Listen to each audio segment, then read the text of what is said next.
Porque o nosso respirar pode ser antes do anticristo, mas pode ser no período. O Senhor não relata. Ele quer que a gente entenda o quê? Os sinais. Por quê? Se Ele der tudo sempre mastigadinho, nós não vamos fazer a nossa parte de buscar a Ele. Então o que Ele quer é que busquemos a palavra, tirar toda a dúvida na palavra e entender que o tempo todo Ele fala na palavra, que o tempo todo é a palavra, porque a palavra é a mente de Deus, é a cabeça de Deus. Assim diz o Senhor para as nossas vidas. Vamos continuar. Em nome de Jesus. Nós temos aqui.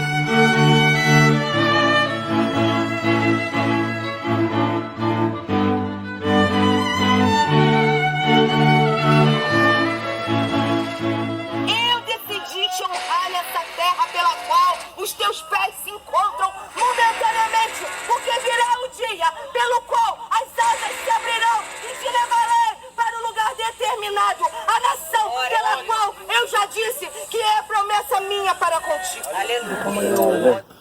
Estou feliz por estar aqui, viu? A presença de Deus é real aí neste monte, porque eu estou sentindo daqui a presença dele. E o mover dele é grandioso, tem sido grandioso já nas nossas vidas, né, por completo. Vou falar um pouquinho, né, eu tinha falado com a mãezona, quer falar um pouquinho aqui do testemunho até aqui, do que Deus fez na minha vida, né?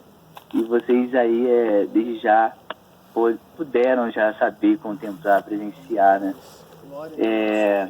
Confirmando aí, né, em 3 tempos, Deus falou que as asas estavam abertas para mim, de que eu estaria em uma outra terra, né?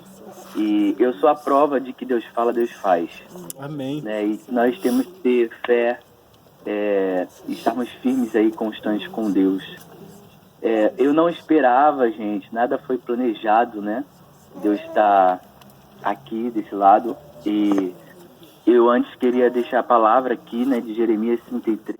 Fala de uma promessa restaurada em Jeremias 33, né, onde ele, encarcerado, ele profetiza sobre a nação de Judá, que tinha sido destruída, né? Que eles estavam em uma guerra contra os caldeus, eles foram destruídos, né? As casas foram destruídas, e Deus falou que iria restaurar Judá, iria restaurar também Israel, iriam restaurar as casas e daria para aquele povo saúde, paz, e honraria aquele povo, né? Amém. Então, de tudo que parecia estar desmoronado, Deus, ele restauraria aquele lugar, né? E eu vi que isso... Depois vocês podem ler, tá bom? Jeremias 33, do versículo 1 ao versículo 9. Amém. E eu me senti muito presente aí nessa palavra, porque Deus, ele falou muito comigo através dessa palavra, porque aonde parecia que seria mais um ano para mim de complicações na minha vida, Deus, ele mudou totalmente o quadro. Deus, ele me trouxe para um outro lugar. Glória a Deus! Eu não tinha nada planejado. Desde o ano passado aí eu estava com muitas expectativas e planejamentos diante do meu âmbito profissional, pessoal também, e nada foi acontecendo conforme eu imaginava, né? Eu sempre cabisbaixo, sempre triste, de planos e metas que eu tinha traçado, e nada se concretizava, né? Mas aí eu nunca deixei de adorar a Deus, nunca deixei de seguir firme na presença. Verdade. Porque Ele me prometia que coisas iriam acontecer e eu nunca duvidei disso. E, né, quando foi em janeiro, né, eu não estava mais trabalhando em janeiro, Deus, ele começou a prover esse lugar, né? Deus disse que me traria para cá, e ele começou a me dar uma direção e começou a prover tudo, né? Eu não tinha nada e Deus, ele me deu tudo para vir para cá, né? Foi mais ou menos um investimento de 10, 12 mil reais, que não precisou sair nada do meu bolso.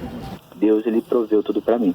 Glória a Deus. E isso tudo que ele falou, né, que eu viria aqui para realizar planos, né, concretizar planos na minha vida e para uma missão, né? Eu tô vendo ele me guiar aqui nessa uma semana, quase uma semana, né? Amanhã faz uma semana, vendo ele me guiar diante de todas as coisas aqui, e Eu não sei ainda ao certo qual será a missão, mas eu sei que Ele está provendo tudo, conforme Ele já tem feito desde aí do Brasil. Né? E agradeço a cada um aí pelas orações, desde já. Agradeço a cada um por estar mandando, né, mensagem aí positiva, a mãezona e o paizão que estão sempre acolhendo, né? E eu até entreguei para a mãezona de sair daí aquele vasinho, né, da provisão. Tudo cumprido. Né? Não sei quem estava no passado, você lembra do vasinho da provisão, né? E eu tinha colocado ali 4 pedidos, e o último pedido era a ida para Portugal, né? Deus, Ele realizou os 4 pedidos na minha vida. Então é mais uma testificação, né, do que Deus fala, Deus faz. A presença tão real aí. Tá entendendo, meu filho? Esse é o sinal. É o primeiro sinal que o Senhor está te dando neste lugar. Quando você chegar lá, você vai lembrar. Estou subindo no lugar pelo qual o Senhor me falou. Aleluia! A porta ela é arredondada, eu tô vendo. E existe um corredor. Esse é o lugar. Portas para a direita, portas para a esquerda. Não se esqueça do que o Senhor acabou de te dizer, porque ali vai ser o melhor. Ali você vai encontrar os benefícios que o Senhor vai estar realizando, profissionais, espirituais. E o Senhor vai te guiar, vai te mostrar, e você vai dizer a todos: este é o lugar que o Senhor falou. Glória é a aqui Deus. Que nós vamos ficar, em nome de Jesus. Aleluia! Glória a Deus. São 3 degraus. Lembre-se, não se confunda. Não são 1, nem 2, nem 4, nem 5, mas 3 degraus. Em nome de Jesus. Glória a Deus. Amém. Amém? Glória a Deus. Tu lembra, Denis? Aleluia. No teu caso, Glória a Deus. o Senhor mostrava 2 degraus. Eu vi a loja e ele ficou por um período ali. Mas Deus tinha um propósito, né, Vânia? Deus usou eu e Vânia para poder falar que ainda não era aquele lugar. Tinha árvore, mas não tinha fruto. Mas a árvore dele e os frutos que ele vai colher é do lugar aonde o Senhor disse para ele que ele viveria. A promessa financeira que o Senhor falou para você, não é verdade? Você quer dar o testemunho agora? Vamos só pegar a foto. Tá, ele vai pegar a foto, ele vai mostrar o que Deus falou, que em 6 meses ele teria a cadeira dele. E mostrou até um vermelho, né, que era uma pedra. Isso. Uma pedra, eu via no coração dele como um rubi muito grande. E Deus falava assim: vai vir uma pessoa para te ajudar. E falava que Em 6 meses. em 6 meses, Não foi difícil, não.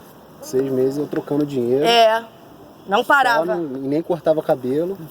Foi difícil. Hã? Foi difícil. Foi, não, 6 não, meses. não foi, Não foi difícil. não foi fácil, não. Desculpa. Durante 6 meses trocando dinheiro, combustível, e em casa nada, dinheiro nada de vir, passando perrengue, cabelo caindo, caspa vindo, e na peleja. Durante 6 meses eu ia ter a minha promessa, e em uma semana, nesses 6 meses, no sexto mês, em uma semana, Deus me enviou o meu amigo de infância, que tá junto comigo aí na minha loja. Aí eu consegui em uma semana na minha loja. Aí tem uma. Bota aqui na câmera pra mostrar. Olha a loja. Aleluia. Glória a Deus. Glória a Deus. Glória a Deus. Deus é lindo. Olha a loja do Denis. Fala, Deus faz. Deus fala, Deus faz. Aí, Mar. Aí ele me mandou a foto, Glória a né, Deus. do papel, do contrato, da chave. E é só alegria o que o Senhor faz. Isso Por sem isso, real, tá? aí, ó. Meu bolso. Igual o Marvin, né? Enraizado na rocha que é Cristo Jesus. Então que essa palavra, que esse momento de hoje, todos esses testemunhos que estão sendo ouvidos aqui e os que virão, porque eu creio que nada que sai da boca do profeta sai em vão.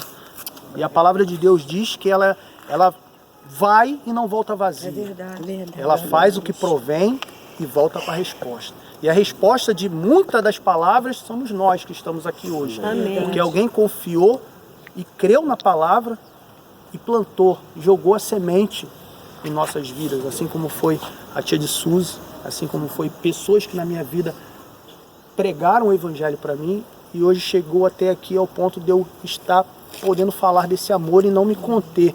Porque quando a gente fala que é algo que nos muda, é algo tão assim, tão maravilhoso, que se a gente parar, se a gente for falar de Jesus, a gente fica o dia todo, vira vigília, não se cansa e vai ter sempre um assunto que vai te levar. Eu nada temerei, em frente eu irei, pois eu sei que vivo estás, e um dia voltarás do céu pra nos buscar, pra sempre reinarás. Aleluia.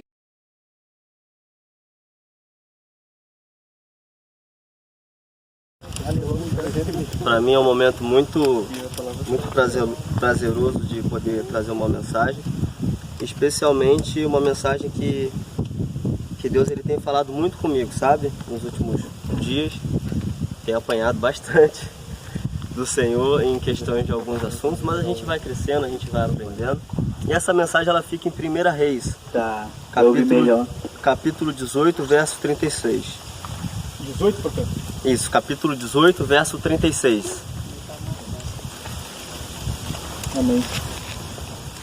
Quando chegou a hora do sacrifício da tarde, o profeta Elias se aproximou do altar e disse: Ó Senhor Deus de Abraão, de Isaque e de Israel, que hoje se fique sabendo que Tu és Deus em Israel e que eu sou o Teu servo, que segundo a Tua palavra fiz todas essas coisas. Responde-me, Senhor, responde-me, para que este povo saiba que Tu, Senhor, és Deus, que fizeste o coração deles voltar para Ti. Então caiu o fogo do Senhor e consumiu o holocausto, a lenha, as pedras e a terra, e ainda lambeu a água que estava na vala. Quando o povo viu isso, todos se prostraram com o rosto em terra e disseram: O Senhor é Deus, só o Senhor é Deus. Aleluia. Essa mensagem aqui ela é bem conhecida, essa passagem na Bíblia, como o profeta que orou e fogo do céu caiu e consumiu um altar. Ela é bem pregada, eu tenho a certeza que todos aqui, ou se não quase todos, já ouviram ela em algum tempo, em algum momento, essa palavra ser ministrada. O profeta Elias orou e fogo do céu caiu e consumiu aquele altar. E eu lendo essa passagem, eu não sei como ou porquê eu fui passar por ela ou ler, e algo saltou aos meus olhos, não nesse versículo em si, mas depois do que aconteceu, quando o fogo do céu caiu. E aquilo, assim, pulou no meu coração, saltou aos meus olhos, eu achei aquela passagem incrível, que é a que eu vou ministrar para vocês hoje. Aleluia. Aquilo que Deus ele tem falado comigo, ele tem ministrado ao meu coração, e quando o Fábio me mandou o áudio pedindo para eu trazer uma palavra hoje, eu achei até que seria uma outra sobre Caleb e Josué. Mas Deus ele colocou no meu coração essa palavra aqui, eu espero que fale com vocês. Mas o contexto dessa mensagem é o seguinte: o profeta Elias, ele estava cansado. O profeta ele estava desanimado com o povo, sabe? Um povo que foi reerguido por Deus, um povo que foi levantado por Deus, estava adorando a outros deuses. Um povo que era para adorar unicamente o Senhor, o Deus de Israel, o Deus de Israel, estava se prostrando diante de outros deuses, como Baal e Azerá. E a gente vê essa indignação de Elias, a gente vê essa indignação do próprio Deus, do profeta em relação a isso. E Elias, ele me parece que um momento de cansaço dessa situação toda, porque os profetas naquela época, eles eram perseguidos e mortos. Muitos profetas do Senhor Deus naquele momento, naquela época, foram mortos por Acabe e Jezabel. Então Elias, ele se cansa e fala o seguinte: vamos fazer um negócio. Se Deus, o meu Deus é Deus, eu vou montar um altar, vou orar e fogo do céu vai consumir. E se o Deus de vocês, que vocês estão falando que é Deus, for Deus de verdade, vocês vão orar e fogo do céu vai consumir o altar que vocês montarem.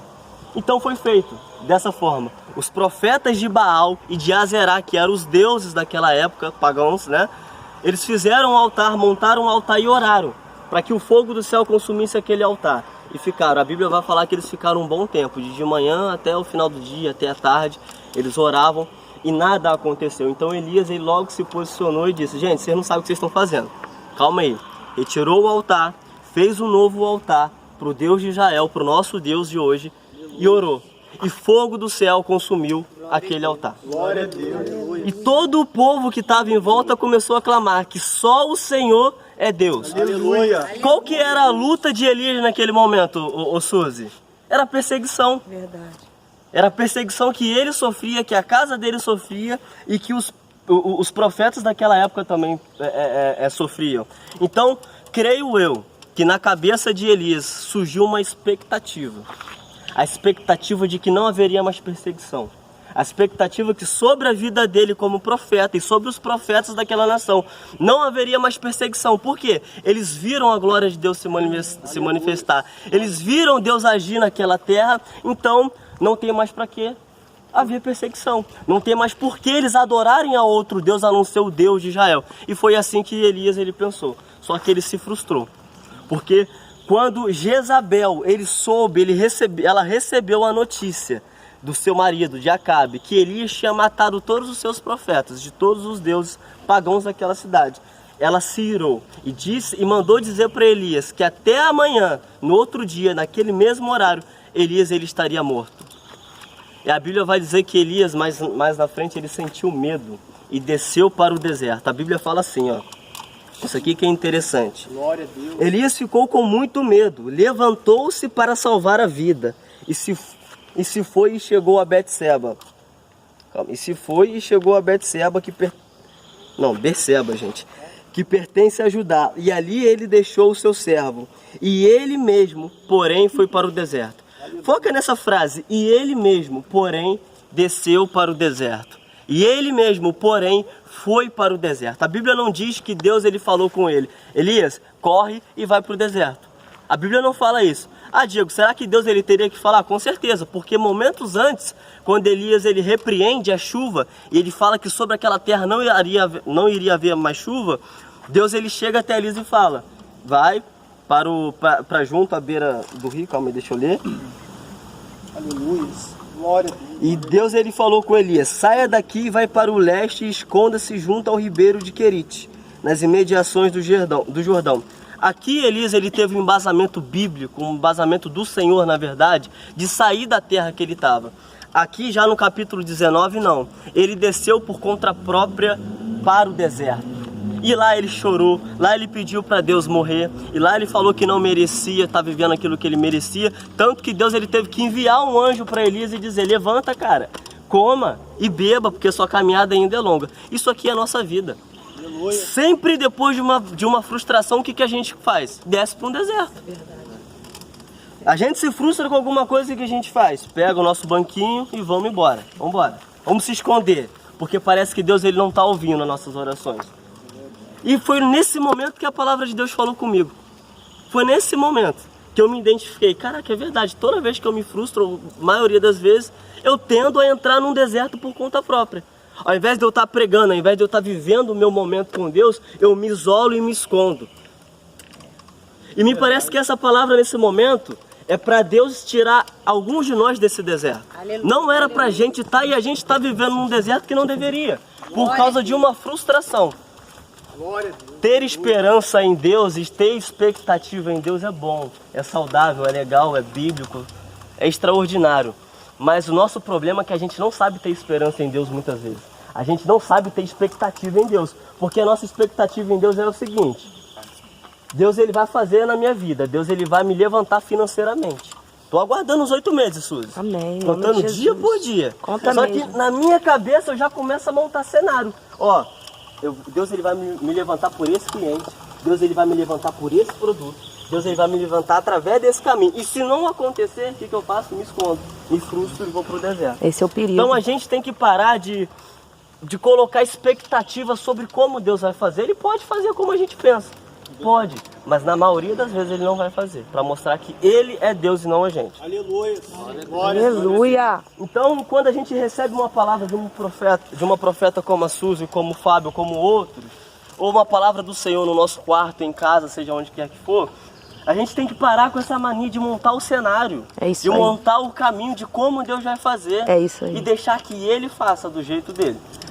Eu falo isso porque eu sei que todo mundo aqui tem uma promessa guardada, eu sei Amém. que todo mundo aqui tem uma esperança para acontecer. A irmã acabou de falar uma sobre a sua creche, né, sobre a sua escola. Eu tenho as minhas expectativas, todo mundo aqui tem, só que o que a gente precisa parar de fazer é montar cenários, porque Deus ele não age do nosso jeito. Deus ele não age mediante ao nosso cenário e nunca vai agir. Então, o que me chamou a atenção nessa palavra foi essa descida de Elias para o deserto por conta própria. Frustrado, angustiado. Eu achei que o povo não iria ser mais perseguido. Eu achei que eu não seria mais perseguido. Eu achei que o seu povo, Deus, iria voltar para você e te adorar como o Senhor merece. Mas o contrário, o Senhor permite eu ser perseguido. Aí eu vejo essa frustração em Elias. A Bíblia não fala que Elias se frustrou, não fala. Mas ela me dá indícios disso. Toda a palavra na vida de Elias, a gente vê essa expectativa do povo se parar de se corromper, do povo se voltar para Deus e se prostrar somente a Ele. E quando essa expectativa não é atendida, Elias se frustra. E era um grande homem de Deus. Eu aposto que ninguém aqui, claramente, né, humanamente, viu alguém orar e fogo do céu cair. Ouviu outras manifestações. Então era um homem que tinha contato com Deus, era um homem que tinha intimidade com Deus e mesmo assim se frustrou. E a gente, mesmo tendo intimidade com Deus, vai acontecer da gente se frustrar. Só o que a gente faz depois de se frustrar, o que manda o jogo. Eu acredito que Elias ele poderia ter vivido muito mais coisas com Deus depois disso. Viveu algumas. Mas eu acredito que ele poderia ter vivido mais, se não se cansasse tanto. Se não se frustrasse, se escolhesse naquele momento não correr para o deserto, mas correr para os braços do Senhor. Se defender ele tinha, porque ele iria ser morto por Jezabel. Mas correr para um deserto e chorar e pedir a morte é a atitude de alguém que esperava o agir de Deus de uma forma e Deus agiu de outra. Então que a gente possa ter essa mentalidade de que se Deus ele não fizer do nosso jeito, tá tudo bem, ele sabe o que ele está fazendo. Eu passei a minha adolescência inteira reclamando com Deus. Por que o Senhor levou meu pai? Como é que o Senhor tira um pai de uma criança com 8 anos de idade? Por que o Senhor fez isso? Nunca tive resposta naquele momento. Era um deserto que eu entrei, eu poderia estar vivendo, mesmo com orfandade, o melhor momento da minha vida, que é a adolescência, crescimento, desenvolvimento. Mas não, eu entrei dentro de um deserto, me aprisionei e chorei. Deus, tira a minha vida. Meus amigos todos têm um pai. Todos os meus amigos, eles saem com os seus pais e eu não tenho uma família estruturada. E esse era o deserto, esse era a minha desculpa. Até que Deus me tirou desse vale, acorda. Glória a Deus. Levanta. Glória a Deus, aleluia. Beba água e coma pão. Aleluia. Glória a Deus. E a representação ou a tipologia bíblica de pão é palavra, Fábio. Água é Espírito Santo. Aleluia. E a Bíblia vai dizer que no meio daquele deserto, Elias ele deitou debaixo de uma árvore, cansado antes de orar, antes de pedir para morrer, e falou com Deus assim: tira a minha vida, eu não sou melhor do que os meus pais, e deitou para dormir. A Bíblia vai falar que Deus enviou um anjo. Eu acredito que Deus está enviando um anjo para a gente aqui. Para tirar algumas pessoas, e talvez eu, talvez você desse deserto, sabe? Levanta, cara, a caminhada não acabou. Você se frustrou, não foi do jeito que você queria, mas eu tenho um plano melhor e um plano de outra forma do seu. Tem pão e tem água aqui para você, se alimenta e caminha. A Bíblia vai dizer que Elias ele voltou a dormir. E o anjo levantou ele de novo. Porque Deus ele é insistente com a gente às vezes, ele não quer ver a gente parar. A gente quer se isolar no quarto, né, Suzy? E ficar lá. Eu vou pro monte fazer o quê, cara? Eu vou dormir até mais tarde. Fui dormir 3 horas da manhã. E o anjo tá lá, suplicando, vai, cara, pelo amor de Deus, a caminhada é longa. E a Bíblia vai dizer que pela segunda vez, o anjo tocou em Elias e ele acordou e ele falou assim: beba água e coma pão, porque a sua caminhada ainda é longa. Meu Deus. E Elias se levantou.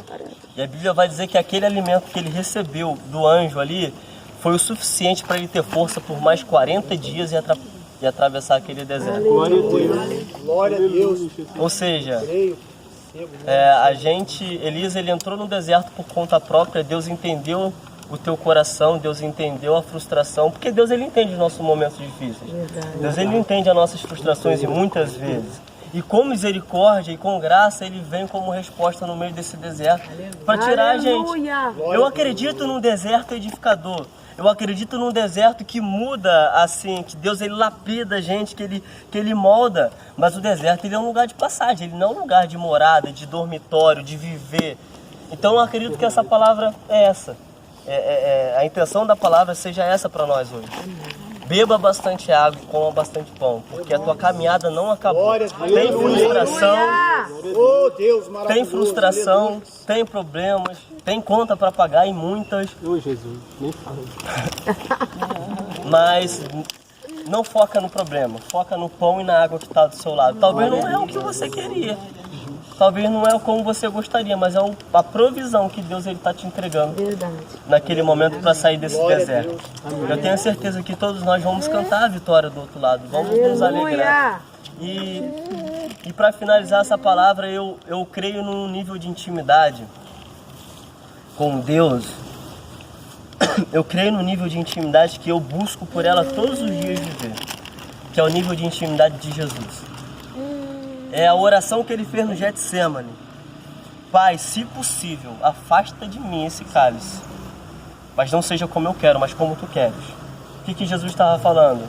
Jesus, por favor, se o Senhor puder, ó Deus, se o Senhor puder, faz isso. Mas não seja feita a minha vontade, seja a sua. Mesmo que eu sofra, mesmo que doa, mesmo que magoe. Eu quero desse jeito. Eu quero dessa forma. Porque a gente pode sonhar. É bíblico planejar.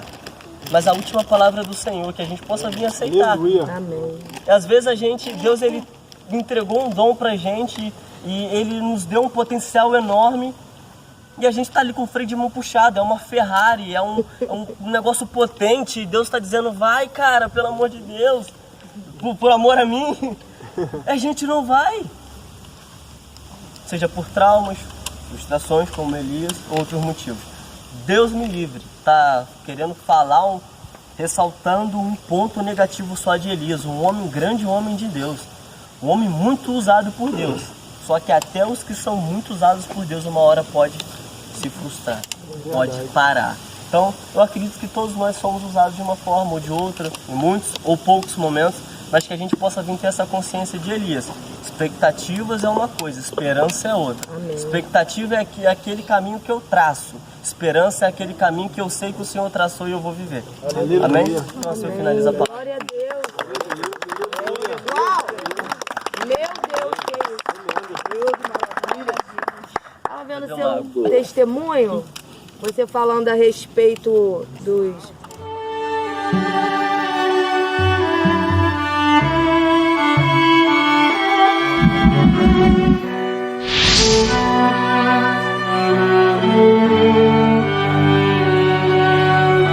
Encontre seu lugar com Deus.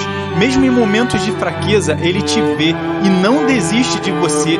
Vai ao seu encontro, entende seu tempo, te espera, te alimenta, te faz levantar forte e prosseguir para um novo caminho.